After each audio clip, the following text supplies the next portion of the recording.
தேவனுடைய வார்த்தை சொல்லுகிறது, மனுஷன் அப்பத்தினாலே மாத்திரமல்ல, தேவனுடைய வாயிலிருந்து புறப்படுகிற ஒவ்வொரு வார்த்தையினாலும் பிழைப்பான் என்று எழுதியிருக்கிறது.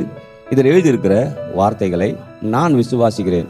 இயேசு கிறிஸ்து நாமத்தில் எல்லா நன்மைகளையும் பெற்றுக்கொள்வேன். ஆமேன். ரோமர் 12ஆம் அதிகாரம் 2ஆம் வசனம். நீங்கள் இந்த பிரபஞ்சத்திற்கு ஒத்த வேஷம் தெரியாமல் தேவனுடைய நன்மையும் பிரியமும் பரிபூர்ணமான சித்தம் இன்னதென்று பகுத்தறியத்தக்கதாக உங்கள் மனம் புதிதாகிறதுனாலே மறுரூபம் ஆகுங்கள். ஆமேன். நாம் செவ்வாய்க்கிழமை தோறும் உயர்தரமான ஜெயமுள்ள வாழ்க்கை குறித்து நம்ம கற்றுக்கொண்டு வருகிறோம். 2 வாரம் முடிந்து இப்போ 3ஆவது வாரத்துக்குள்ள நம்ம வந்திருக்கிறோம். இந்த வாரத்திலையும் மீண்டுமாய் இந்த சத்தியங்களை கேட்கும்போது நம்முடைய செவிகள், அந்த செவியின் மூலமாக வார்த்தைகள் உள்ளே சென்று அந்த வார்த்தையின் மூலமாக நம்முடைய மனது எண்ணங்கள் மாறி, அந்த மனது எண்ணங்கள் மாறி, அந்த மனது எண்ணத்தின் மூலமாக வாழ்க்கை மாறி, அந்த வாழ்க்கை மாறும்போது வாழ்க்கை வளமுள்ள வாழ்க்கை என்ன பண்ணும்? வரும். ஆமேன். எல்லாருமே எதிர்பார்க்கறது, நான் நல்லா இருக்கணும், வளமாக இருக்கணும், செழிப்பாக இருக்கணும், ஆசீர்வாதமாக இருக்கணும், நிறைவாக இருக்கணும் இப்படின்னு எல்லாருமே எதிர்பார்க்குறாங்க. ஆனால் எதிர்பார்க்குற எல்லாருக்கும் அது உண்டாகுதா அப்படின்னா இல்லை. ஏன்னா ஆண்டவர் ஒரு சிஸ்டமேட்டிக்காக எல்லாத்தையும் உண்டாக்கிட்டார். உண்டாக்கும்போது ஒரு பிரின்சிபலரை உண்டாக்கிட்டார். அப்போ ஒரு சிஸ்டமேட்டிக்காக உண்டாக்குனதால அந்த சிஸ்டமேட்டிக்கின்படி இயங்கும்போது தான் அதில் ஒரு பெரிய நன்மையை பார்க்க முடியும். அதுக்காக தான் அந்த 4 நிலங்களை பற்றி பார்க்கும்போது சொன்னேன் இல்லையா? ஞாபகம் இருக்குதுங்கன்னு தெரியல. 1 வழி அருகே, 2வது கற்பாறை, 3வது முள்ளுள்ள இடம் இல்லையா, 4வது நல்ல நிலம். அப்போ இன்னைக்கு ஒருவேளை சபைக்கு வரவங்க 4 விதமான நிலைகளில் வராங்கன்னு சொன்னேன். அப்போ 4 விதமான நிலைகளில் வராங்க. அந்த 4 நிலைகளில் அந்த 4வது நிலைகள் தான் 100 மடங்கு பலன் என்ன பண்ணுது? கொடுக்குது. ஒரு வேத பகுதியில் வாசிக்கும் போது எடுத்த உடனே 100, 60, 30ன்னு வரும். இன்னொரு வேத பகுதியில் வாசிக்கும் போது 30, 60, 100ன்னு வரும். அப்போ எல்லாருமே கர்த்தருடைய வார்த்தையை கேட்டு மனதை புதிதாக்கும் போது, எண்ணங்களை புதிதாக்கும் போது, அந்த புதிதாக்குதல் மூலமாக தான் வாழ்க்கை மாறுங்கிறத நான் அடிக்கடி சொல்லிக்கிட்டே வரேன். ஏன்னா நம்ம ஏதோ கிறிஸ்து வாழ்க்கையில் வந்துடுறோம், இயேசு ஆண்டவராக ஏற்றுக்கிட்டோம். இயேசு ஆண்டவரை ஏற்றுக்கிட்ட உடனே எல்லாமே சரியாக நடக்கிறது இல்லை. ஏன் நடக்கிறது இல்லைன்னா அது ஒன்றும் பெரிய மாயாஜாலம் மாதிரி கிடையாது. ஒரு சிஸ்டமேட்டிக் ஆண்டவர் வச்சுட்டார். ரட்சிப்புன்னா இப்படி தான் பெற்றுக்கொள்ள முடியும், சுகம்னா இப்படி தான் பெற்றுக்கொள்ள முடியும், ஆரோக்கியம்னா இப்படி தான் பெற்றுக்கொள்ள முடியும்னு வச்சுட்டார். அப்போ அதன் வழியாக நான் செல்லும்போது அந்த சுகத்தை பெற்றுக்கொள்ள முடியும், ஆரோக்கியத்தை பெற்றுக்கொள்ள முடியும். அப்போ பல வழிகளை கர்த்தர் வச்சுக்கிறார். நமக்கு சரி ஒரு வழியாக இருக்கும், ஆனால் நமக்கு நன்மைகளை பெற்றுக்கொள்ள பல வழிகளை என்ன பண்ணுற கர்த்தர் வைத்துக்கிறப்ப இன்னைக்கு நீங்களும் நானும் ஒன்றை உணர்ந்துக்கணும். நல்லா, என்னுடைய மனது புதிதாக்கப்படும் போது என் வாழ்க்கை புதிதாக்கும். என் வாழ்க்கை புதிதாக்கப்படும் போது தான் நான் ஆசீர்வாதத்தை நான் பெற்றுக்கொள்ள முடியும். வேற எப்படி மாற்றவே முடியாதுதான். அந்த மனதை புதிதாக்கி விசுவாசத்துக்குள்ளார போகும்போது எப்படி விசுவாசத்தில் வளரலான்னு சொல்லி சாயங்கால வேலையில் அதாவது ஞாயிற்றுக்கிழமையில சாயங்கால வேலையில் பார்க்குறோம். அப்போ இதெல்லாம் தொடர்ந்து ஏன் பார்க்குறோம் அப்படின்னு சொல்லும்போது விசுவாசத்தை குறித்து இங்கே சொல்லும்போது உயர்தரமான ஜெயமுள்ள வாழ்க்கையை குறித்து பார்க்குறோம். வெள்ளிக்கிழமையில் ஜெபத்தை குறித்து பார்க்குறோம் இல்லைங்களா? ஞாயிற்றுக்கிழமை காலையில் ஆசீர்வாதமும் பெருக்கவும் பார்க்குறோம். ஏன் இது எல்லாத்தையும் பார்க்கும்போது சில பேர் நீங்கள் யோசிக்கலாம், இது எல்லாமே ஒரு மனிதனை குறித்து சுற்றப்பட்ட செய்தியாகவே இருக்குதே, அதை விட்டு ஒன்றும் வேற ஒன்றும் ஆண்டவர் பற்றி ஒன்றும் சொல்ல மாதிரி தெரியல அப்படின்னு நீங்கள் ஒருவேளை யோசிச்சிங்கன்னா, ஆண்டவர் நம்மளை சுற்றி சில காரியங்களை செய்து கொண்டே இருக்கிறார். ஆமென். அதான் எல்லாத்தையும் உண்டாக்கிட்டு கர்த்தர் மனுஷனை உண்டாக்குனார். அந்த மனுஷனை உண்டாக்கி எப்படி வச்சாரு? அந்த எல்லாத்துக்கும் மணிமகுடமாக அவனை வச்சார். எல்லாத்தையும் அவனை ஆண்டு கொள்ளும்படியாக வச்சிருந்தார். ஆனால் மனுஷன் அந்த பாவத்தின் மூலமாக எல்லாத்தையும் இழந்துட்டான். இழந்து போன பிறகு திரும்ப அப்படியே விட்டுறல, இழந்து போனதையும் திரும்ப என்ன பண்ணுற கர்த்தர் நமக்கு மீட்டு கொடுக்க போதுமானவராய் இருக்கப்ப நீங்கள் இன்னைக்கு எல்லாத்தையும் இழந்திருக்கிறேன், இந்த ஆண்டவர் வந்தால் எனக்கு கொடுப்பாரா? கண்டிப்பாக கொடுப்பார். ஆனால் தான் இந்த காலையில் ப்ரேயர் சொல்லும்போது சொல்கிறேன், நம்ம இழக்கிறோம் சிலதை. எதற்காக இழக்கிறோன்னு தெரியணும். அப்போ இங்கே சொல்கிறாரு, அங்கே சொல்லும்போது வீடுகளையாவது நிலங்களையாவது தகப்பனையாவது தாயையாவது எதெல்லாம் எது நிமித்தம் இழந்தனா? சுவிசேஷத்தின் நிமித்தம், இயேசுவின் நிமித்தம் இழந்தனா அதை திரும்ப கொடுக்குறங்கிறார். இப்போ எப்படி ஆகி போச்சுன்னா, ஆண்டவர்கிட்ட நான் போகிறேங்க, ஆண்டவர் ஏதாவது கொடுப்பாருன்னு இல்லை, அவருக்கு அந்த சுவிசேஷத்தின் நிமித்தம். அப்போ இன்னைக்கு நீங்களும் நானும் என்னுடைய மனது எண்ணத்தை அந்த சுவிசேஷத்துக்குரிய காரியத்துக்குள்ளார நான் செல்லும்போது என் மனது எண்ணங்கள் மாற்றப்படும், அதனால் என் வாழ்க்கைகள் மாற்றப்படும், அதனால் ஒரு மிகப்பெரிய ஆசீர்வாதத்தில் நான் செல்ல முடியும். ஆமென். அதான் மனதை மாற்றுவதை பற்றி நம்ம கிதியோனை பற்றி பார்த்தோம். ஞாபகம் இருக்குதுங்களா? கிதியோனை பற்றியும் தாவீதை பற்றியும் பார்த்தோம். கிதியோனை பற்றி பார்க்கும்போது கிதியோன் தன்னுடைய சூழ்நிலை ரொம்ப மோசமான சூழ்நிலையாக இருக்குது. அந்த மோசமான சூழ்நிலை மத்தியில் அவன் தன்னுடைய குடும்பத்தை குறித்தும் தகப்பனை குறித்தும் அவனை குறித்தும் ரொம்ப குறைவான எண்ணத்திலே வாழ்ந்து கொண்டிருக்கிறான். ஆனால் அவனை கர்த்தர் பார்க்கும்போது அந்த குறைவான எண்ணத்தில் அவனோட பேசவே இல்லை. அவனை எப்படி பார்க்குறாரோ அப்படி அவன்கிட்ட பேசுகிறார். இன்னைக்கு நம்மள்கிட்ட ஆண்டவர் பேசும்போது நம்முடைய நிலைக்கு தகுந்த மாதிரி பேசுறது இல்லை, நம்மளை எப்படி அவர் பார்க்குறாரோ அப்படி தான் அவர் பேசுகிறார். ஆனால் உலகம் எப்படி இருக்குது தெரியுமா?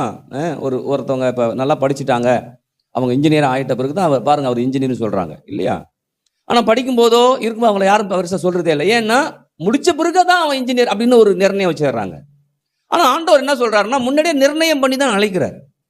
அப்போஸ்தலன் பவுலா இருக்கட்டும், அதான் ஊழிய அழைப்புன்னு சொல்லும்போது அப்போஸ்தலன் பவுல் முடிவு பண்ணி தான் கர்த்தர் அழைக்கிறார். எப்படி எதுக்காக அழைக்கிறார்? முடிவு பண்ணி அவன் புறஜாதிகளுக்கு சுவிசேஷத்தை கொண்டு போகக்கூடியவன். அப்போ நிர்ணயம் பண்ணி தான் ஆண்டவர் அழைக்கிறார். இன்னைக்கு நீங்கள் நானும் ஒரு முடிவுக்குள்ளார் வரணும். ஏதோ வருத்தால் என்னை கர்த்தர் நிர்ணயம் பண்ணி அழைச்சிருக்கிறார். ஆமென் சொல்லலாமா? அப்போ நான் கர்த்தரை குறித்து அந்த கிதியோன் எப்படி சரியாக புரியாமல் இருக்குதோ ஆண்டவர் புரிய வைக்கிறாரோ, அதே போல் நாமும் சில காரியங்கள் புரியாமல் என்ன பண்ணுறோம் இருக்கிறோம். அந்த கிதியோனுக்கு எப்படி பின்னணிகள் மோசமாக இருக்குதோ அதே போல் நம்முடைய பின்னணிகள் மோசமாக இருக்கலாம், நம்முடைய சூழ்நிலைகள் மோசமாக இருக்கலாம். ஆனால் நம்ம பின்னணியின் அடிப்படையில் ஆண்டவர் நம்மகிட்ட பேசுறது இல்லை. அதை தான் நம்ம பார்க்கும்போது நம்ம பாவத்தில் இருக்கும்போதே நம்மளை பாவத்தில் இருக்கிறேன்னு தெரிஞ்சே நம்மளை பாவத்தை மீட்டெடுக்கும்படியாக வந்தார்.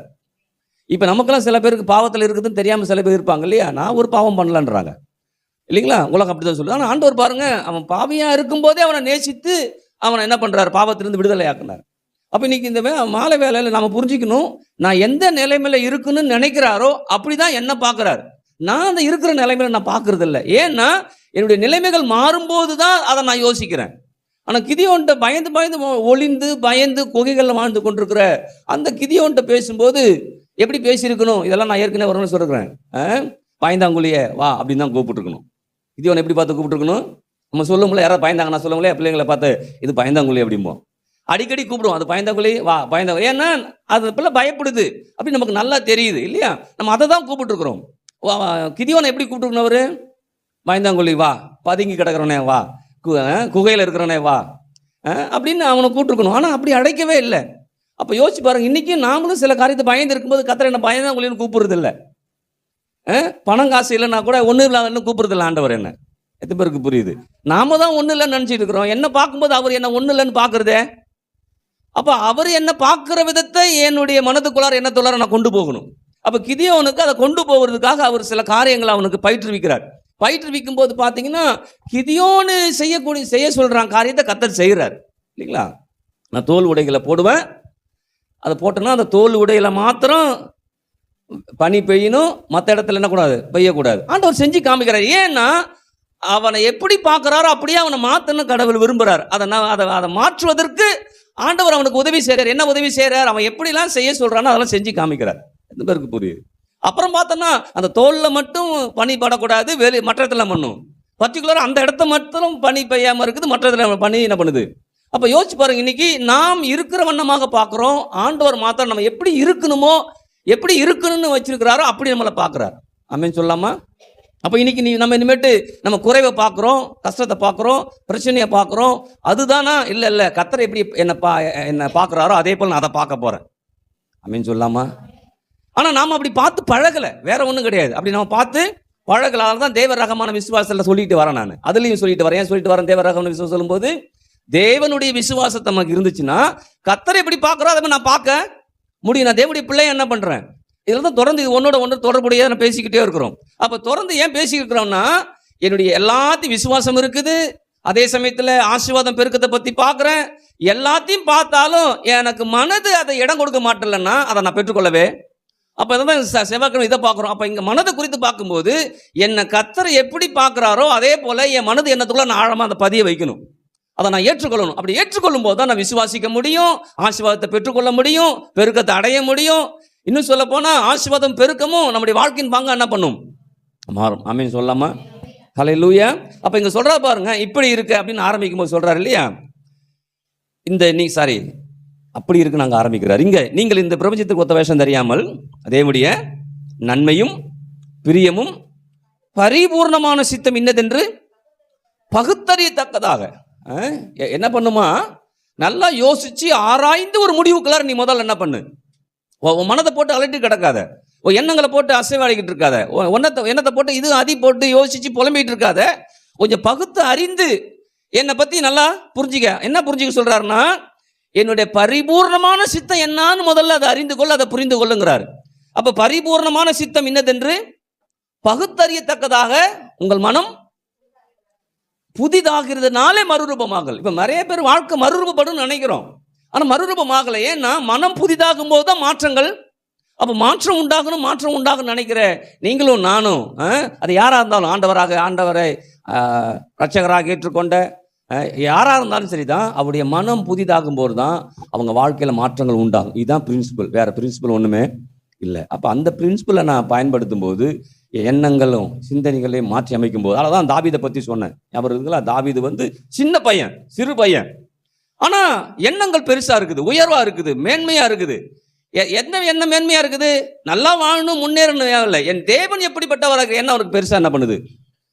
இப்ப நாமளுமே அப்படிதான், நான் வளரணும், முன்னேறணும், கரெக்ட், நல்ல விஷயம் தான். ஆனா அதை குறித்து என் தேவன் எப்படிப்பட்டவராக இருக்கிறாருங்க, அந்த எண்ணம் தான் என் வாழ்க்கையை மாத்தி என்ன பண்ணும். அப்ப அவ்வளோ பெரிய கோலியாத்து இல்லைங்களா, அவ்வளோ பெரிய ராட்சதன் கோலியாத்து நிற்கிறான், அவனை எப்படி வீழ்த்த முடியும் அப்படின்னு எல்லாரும் பயப்படுறாங்க. ஏன் இராணுவமே பயப்படுது, ஆனா சிறு பையன் பயப்படல. ஏன் சிறு பையன் பயப்படல அப்படின்னு சொன்னா, அவனுக்கு தான் தேவனை குறித்து அசைக்க முடியாத ஒரு நம்பிக்கை அவனுக்குள்ளார மனதில் ஆழமா என்ன பண்ணுச்சு.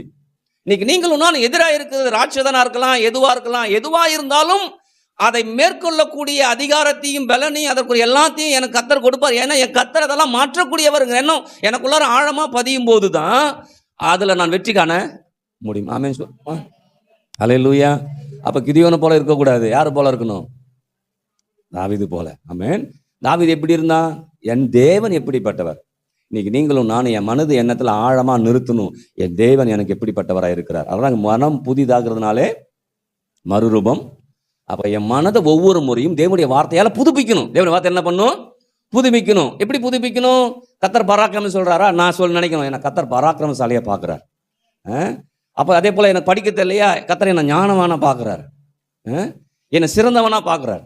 இதே போலதான் யோசுவா குறித்து பார்க்கும்போது தெரியும். யோசுவா மோசேவுடைய நாட்கள்ல மோசே கூடயே வாழ்ந்து இப்படியே வந்துருவான். தனியா ஒரு தலைவனா கர்த்தர் அவனை ஏற்படுத்துறாரு. ஏற்படுத்தும் போது அவனுக்குள்ளார பயமும் அச்சமும் என்ன பண்ணுது இருக்குது. இருக்கும்போது ஆண்டவர் அவனுக்கு கத்துக் கொடுக்குறாரு. கத்துக் கொடுக்கும்போது சொல்றாரு இல்லையா, இந்த நியாயப்பிரமாணம் புஸ்தகம் உன் வாயை விட்டு.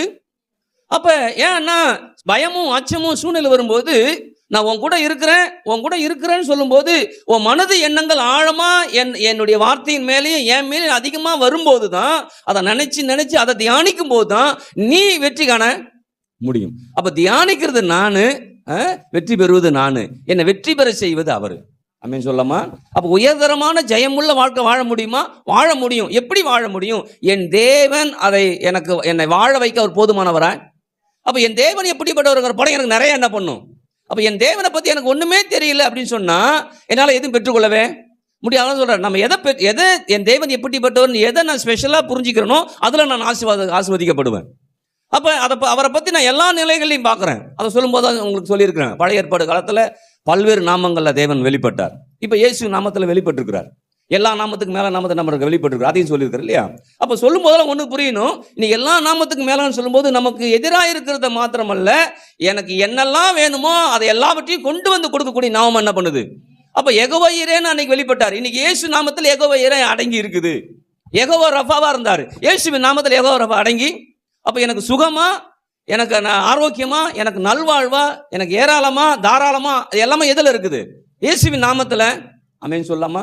அப்ப இயேசுவின் நாமத்துல நான் வரும்போதெல்லாம் எந்த நாமத்துல எந்த அடிப்படையில் அவர்கிட்ட வரணும், அப்பெல்லாம் எனக்கு நன்மை என்ன பண்ணுது. ஆமென் சொல்லாமா. ஹல்லேலூயா. அப்ப நாம நல்லா கொஞ்சம் உணர்ந்துக்கணும், என் மனது எண்ணம் புதுப்பிக்கப்படவே இல்லை. அதான் உதாரணம் சொன்னேன், அந்த யானையை குறித்து சொன்னேன், நாயை குறித்து சொன்னேன்.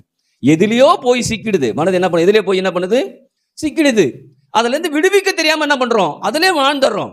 அப்புறம் கர்த்தர் என்ன கைவிட மாட்டாரு, கர்த்தர் என்ன பார்த்துட்டு இருக்கிறாரு, எனக்கு அதை செய்வாரு இதை செய்வாரு, எல்லாம் அவர் செய்யும் நினைச்சா கூட என்னுடைய மனது எண்ணங்கள் அதை தடைப்படுத்திடும். அது என்ன பண்றோம், தடை பண்ணிடும். அதுக்காக தான் மனது என்னதை நான் புதிதாக்கி, எதுல புதிதாக்குறது, அவருடைய சித்தம் என்ன, பரிபூர்ணமான சித்தம் என்ன, நான் நல்லா இருப்பது அவருடைய சித்தம். நான் ஆரோக்கியமாக இருப்பது சித்தம், நீடி ஆயுளுக்கு அவர் சித்தம். அப்போ அவருடைய விருப்பம் என்னன்னு கேட்குறார். அவர் விருப்பம் என்ன? நான் நல்லா இருக்கணும். எத்தனை பேர் ஆமென் சொல்லுது? அப்போ எதில் நல்லா இருக்கணும்? ஆவியில் நல்லா இருக்கணும், ஆத்மாவில் நல்லா இருக்கணும், சரீரத்திலையும் நல்லா பண்ணும். அவ்வளோதான். யோவானில் சொல்கிறா இல்லையா, பிரியமானவனே உன் ஆத்மா வாழ்கிறது போல நீ எல்லாவற்றிலும் சொல்லும்போது நாம் எப்படி யோசிச்சிடறோம்னா, எல்லாவற்றிலும்னா உன் மனது வாழ்ந்துச்சுன்னா எல்லாத்திலும் வாழ்ந்துடலாம் அப்படின்னு சொல்லுது. உண்மைதான்.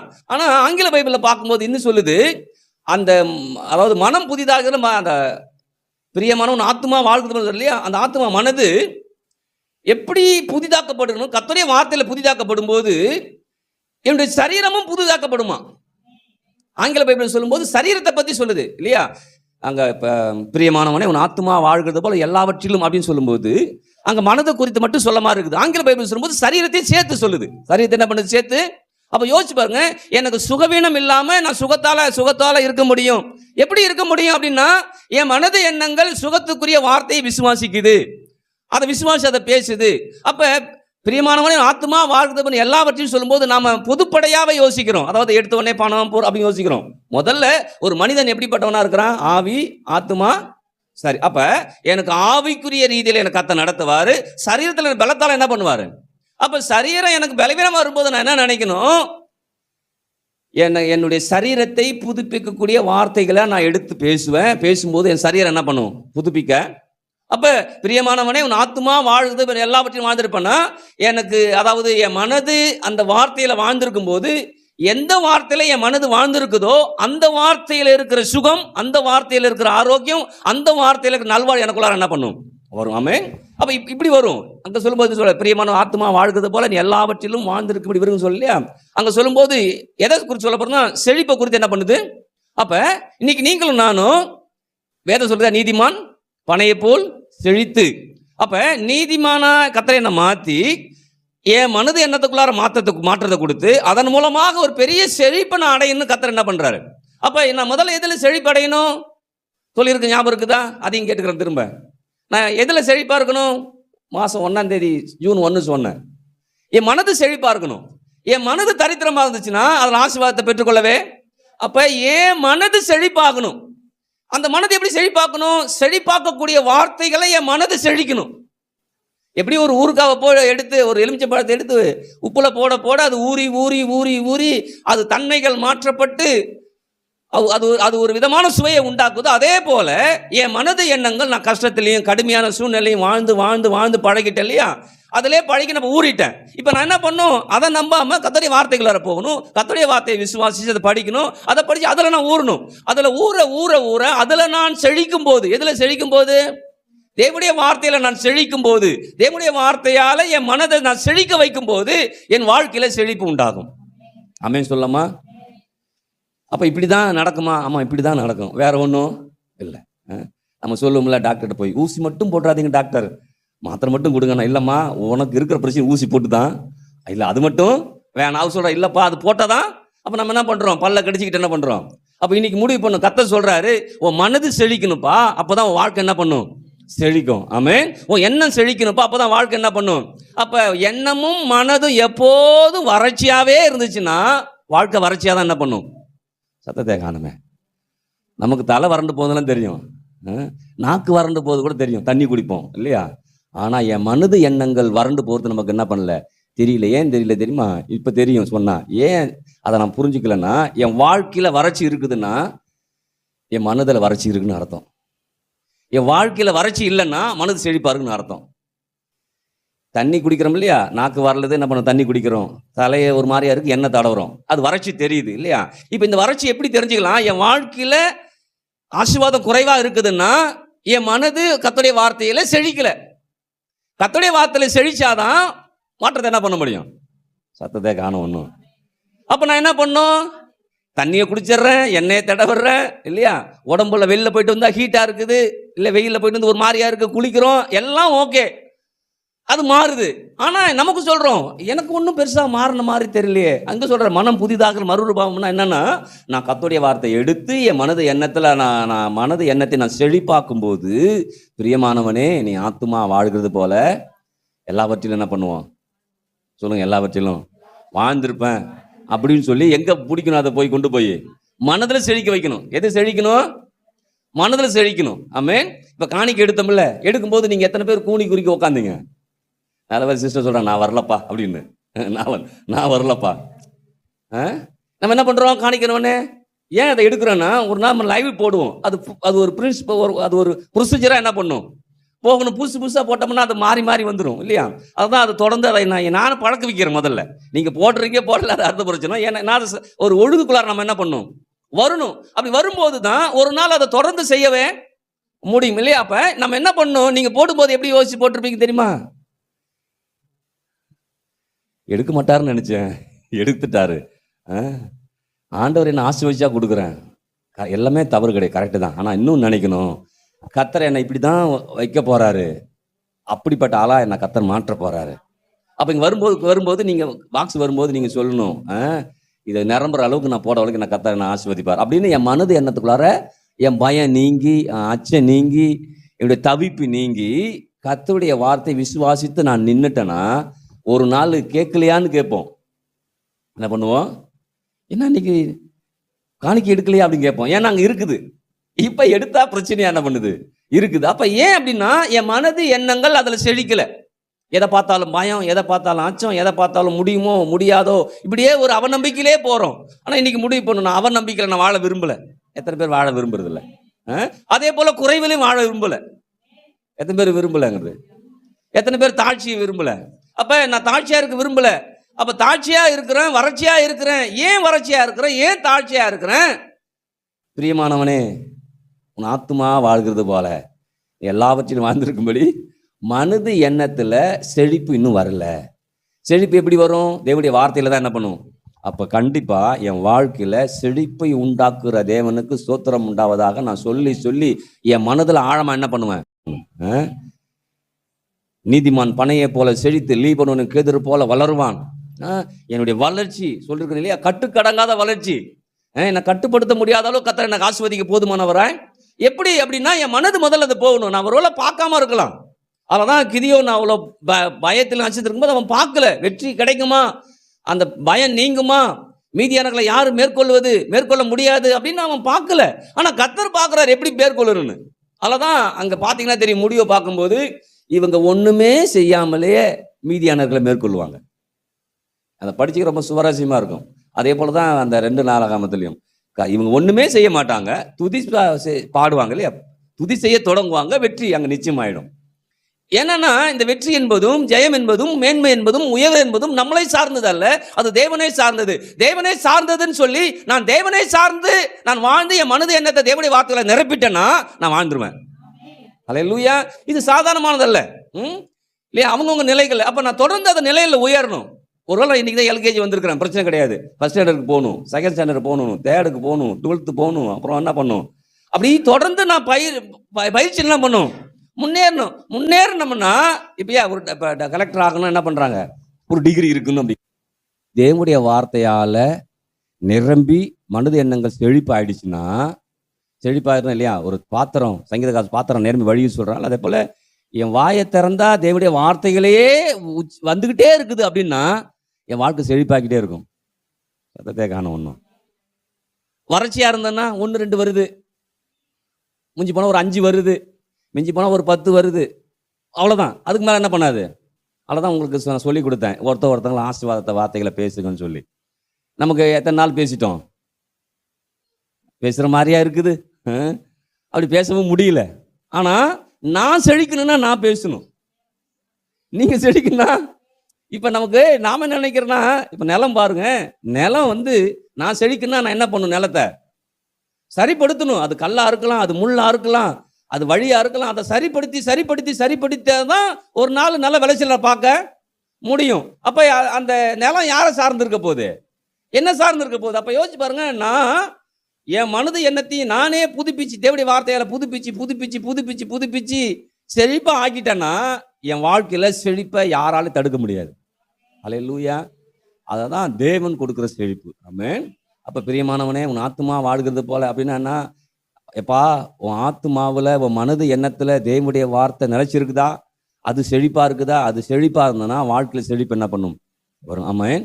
அப்போ செழிப்பு தேடிட்டு என்ன பண்ண வேணாம், செழிப்பு நம்மளை தேடி என்ன பண்ணும் சொல்லுங்க, செழிப்பு என்ன தேடி வரும். ஆமென்.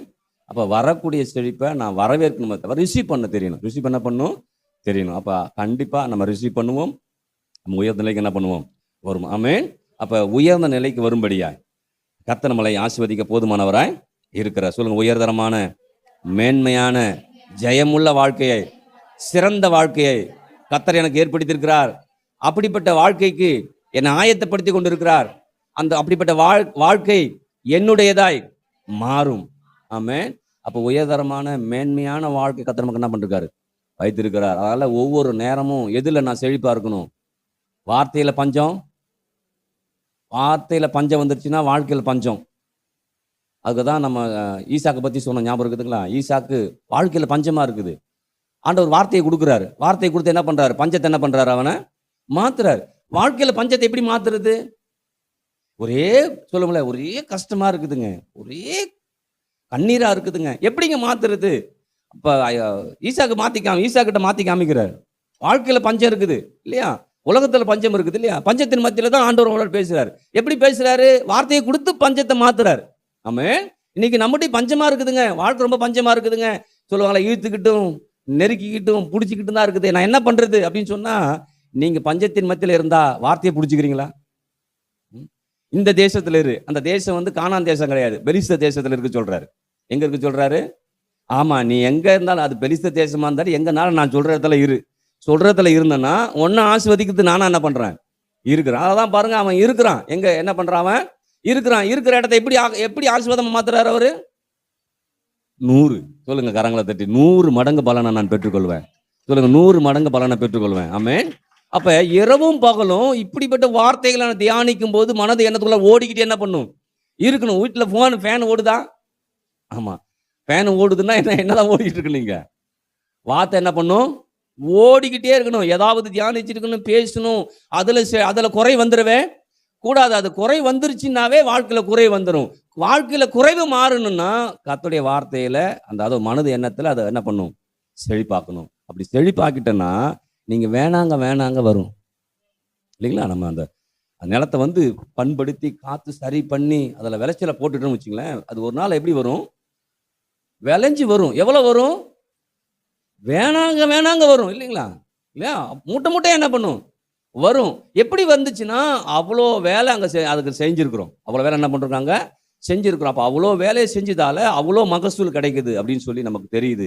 இன்னைக்கு நமக்கு ஏன் வறட்சியா இருக்குதுன்னா, மகசூலை பெற்றுக்கொள்ளக்கூடிய அளவுக்கு மனது எண்ணங்கள் ஆயத்தமாயிடும்.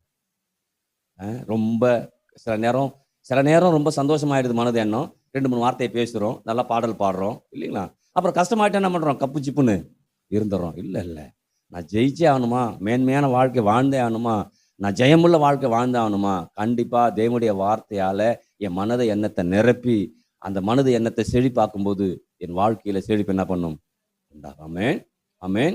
அப்படி இந்த மனது எண்ணத்தை கொண்டு போய் அப்படியே ராஜ்யத்துக்குள்ளார கொண்டு போனோம்னா ராஜ்யம் அதை விட சூப்பரா என்ன பண்ணும்? இருக்கும். ஆமென்.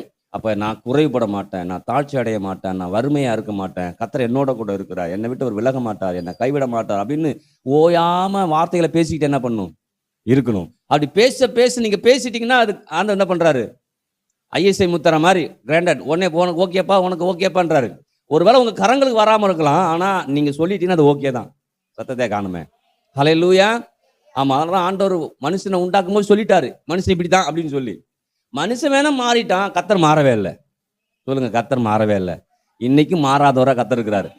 ஏன் மாறாத இருக்கிறாருன்னா, என்னை மாத்தி அவருடைய ஆசீர்வாதத்தை நான் பெற்றுக்கொள்ள முடியாது மாறாத இருக்கிறார்.